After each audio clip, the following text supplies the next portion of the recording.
Salam sehat sejahtera.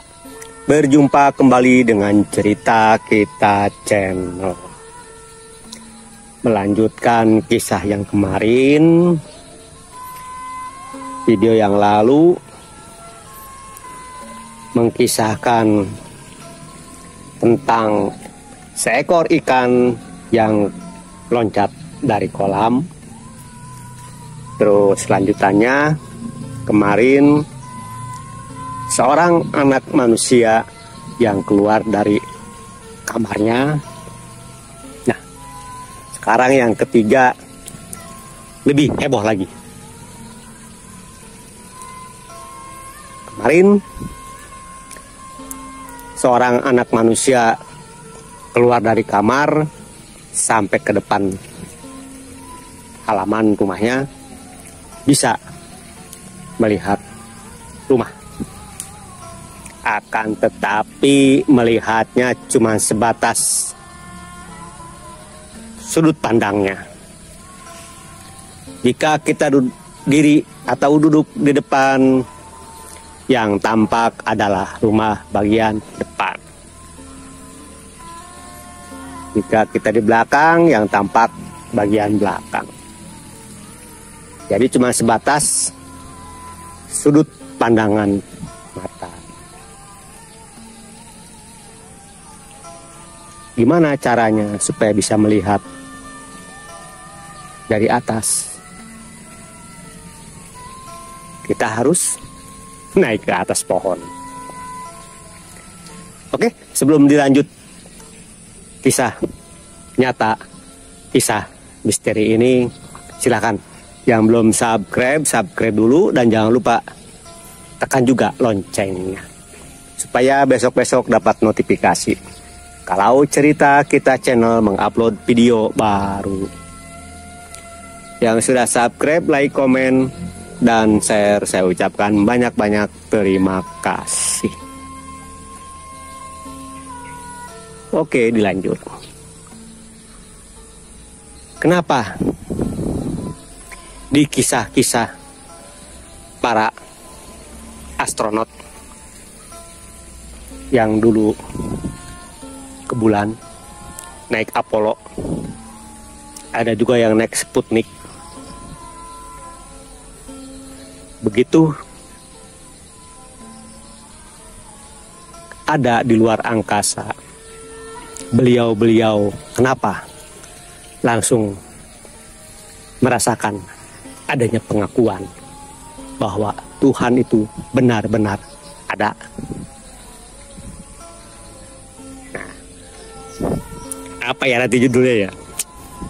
Bingung saya juga ngasih judulnya. Daripada pusing-pusing mikirin judul, ya udah, saya akan bercerita aja dah, sambil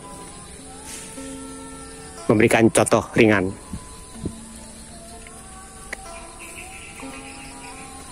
Di saat kita di luar rumah, kita menyaksikan, kita melihat lingkungan sekitar kita yang lebih luas daripada kita berada di dalam rumah, apalagi sewaktu di dalam kamar. Supaya lebih luas lagi jangkauannya, maka kita pun harus lebih jauh lagi. Entah itu naik pohon, kita bisa menyaksikan, melihat sekeliling yang agak jauh. Rumah tetangga pun terlihat, jalan-jalan pun terlihat, sawah-sawah pun terlihat. Supaya lebih jauh lagi jangkauannya, kita coba naik bukit atau naik gunung. Maka rumah-rumah di bawah, entah itu ada berapa desa, entah itu ada berapa kecamatan, kelihatan semua. Pandangan kita, penglihatan kita, penyaksian kita semakin luas.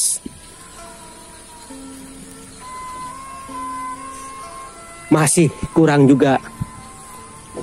Ada nggak yang lebih luas lagi? Ada. Silakan naik pesawat. Waktu itu idenya adalah saat saya dari Bandara Ngurah Rai ke Bandara Soekarno-Hatta.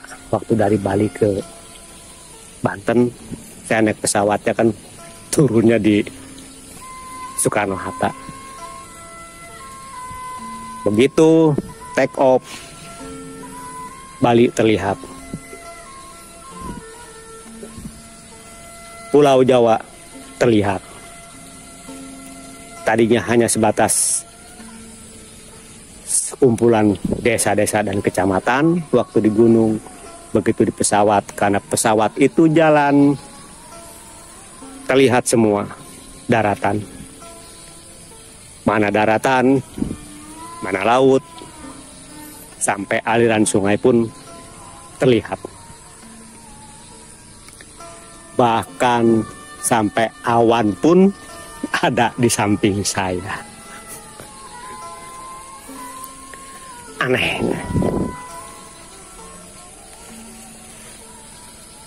Itu hanya sebatas penyaksian yang segitu. Beda dengan keyakinan-keyakinan para astronot. Begitu beliau-beliau nyampe di luar angkasa, apa yang dirasakan? Beliau menyaksikan indahnya bumi dari bulan. Bumi yang bulat terlihat oleh beliau, sampai benda-benda langit pun yang di sekitaran bumi terlihat. Tapi kenapa kok backgroundnya gelap gulita? Pemandangan di balik bumi kenapa gelap? Kenapa nggak terang? Padahal dekat dengan matahari. Itulah rahasianya. Itulah misterinya.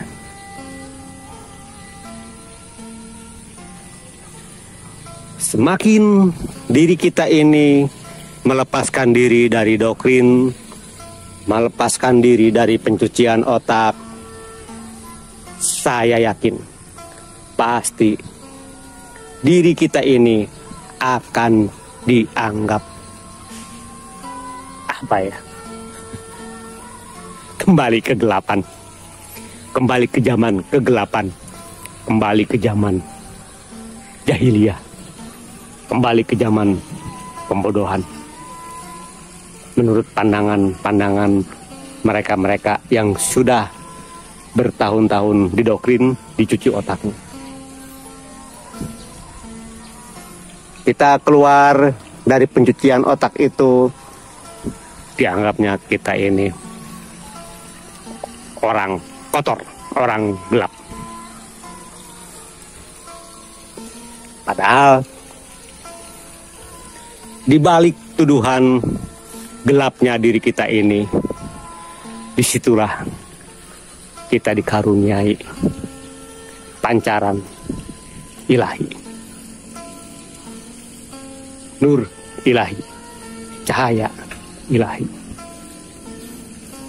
Betapa luasnya alam semesta ini yang tidak sekecil kamar, yang tidak sekecil rumah.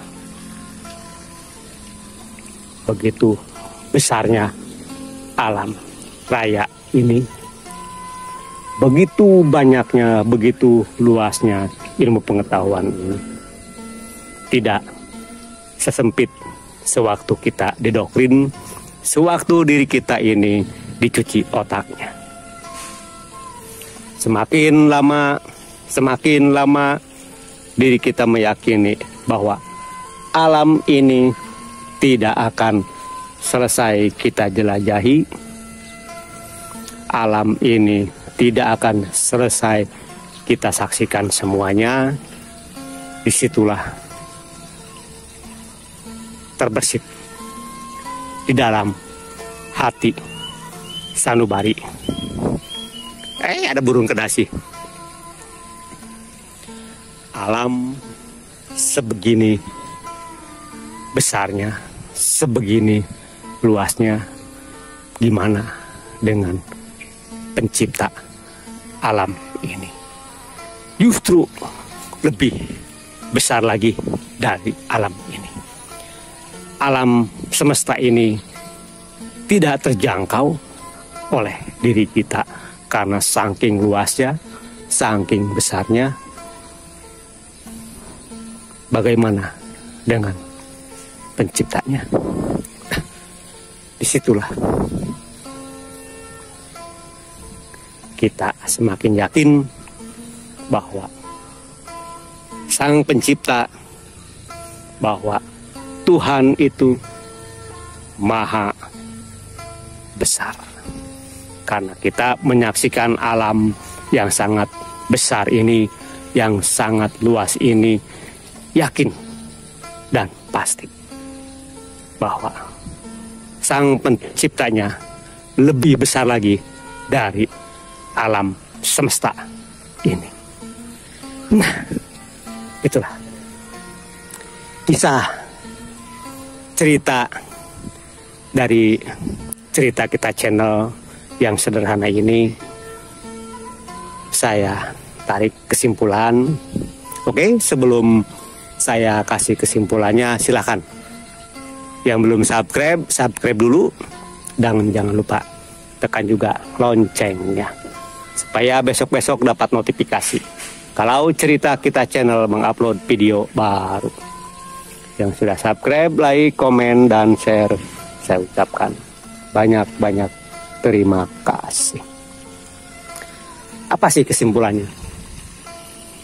Kesimpulannya adalah, lihatlah kita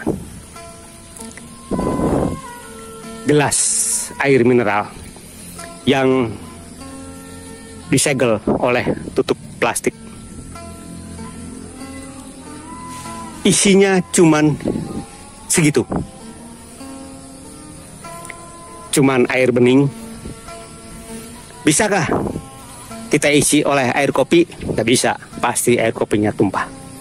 Bisakah kita isi dengan air teh? Nggak bisa. Bisakah diisi oleh susu? Nggak bisa, karena disegel.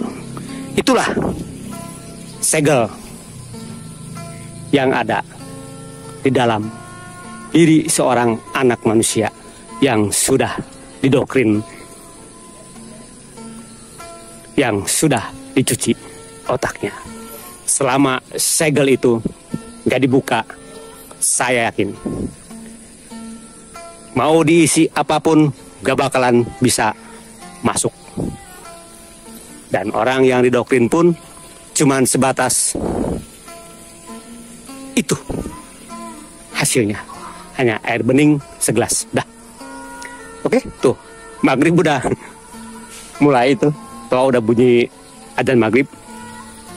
Saya hanya bisa berucap semoga kita semua senantiasa dikaruniai oleh Tuhan yang maha segala-galanya, yaitu kekuatan, kesanggupan, dan kemampuan untuk menjalani hidup dan kehidupan di alam jagat raya perang berita ini sesuai dengan kodratnya masing-masing, untuk selalu berusaha membuka segel di dalam pikiran kita ini.